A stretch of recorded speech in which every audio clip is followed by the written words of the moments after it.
ماں ہے، اور ماں وہ ہوتی ہے جو اولاد پر شفقت کرتی ہے۔ کئی ایسی مائیں میں نے دیکھی کہ جو شادی سے پہلے تو اپنے بیٹے کو سینے سے لگاتی، میٹھی میٹھی باتیں کرتی ہیں، سر پر ہاتھ رکھتی ہیں،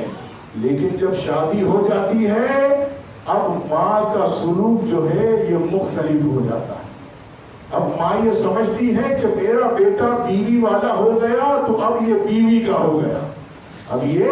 بیوی کا ہو گیا۔ اے میری ماں ایسا مت کرو، آج تم دیکھو کہ اپنے اپنے بیٹے تم دیکھو کہ گھروں کو چھوڑ کر جا رہے ہیں، اپنی بیوی کو لے کر وہ کرایوں کے مکان میں چلے جاتے ہیں، ادھر ادھر نکل جاتے ہیں۔ وجہ کیا ہے؟ اے میری ماں آج یہ تمہارے برے سلوک کی وجہ سے ہے، تم نے اچھی زندگی گزاری، تم نے خوشحالی والی زندگی گزاری، اب تمہاری سوچ یہ ہونی چاہیے کہ تم بھی جو ہے اپنے بیٹے کو یہ کہو کہ بیٹا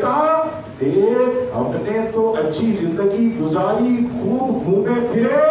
اب تو بھی اپنی بیوی کو جہاں چاہے لے جا، جہاں چاہے خوشی سے لے جا، اسے کھانا کھلا، اسے تو گھما، اسے پھرا۔ ماں ایسی نہیں ہونی چاہیے کہ بیٹا کبھی بیوی کو لے کر گیا تو اس کا مزاج بدل جائے، نہیں، اس سے اولاد تمہارا بیٹا جو ہے یہ برگشتہ ہو جائے گا، اور تمہاری بہو جو ہے اس پر بھی شفقت کا ہاتھ رکھے۔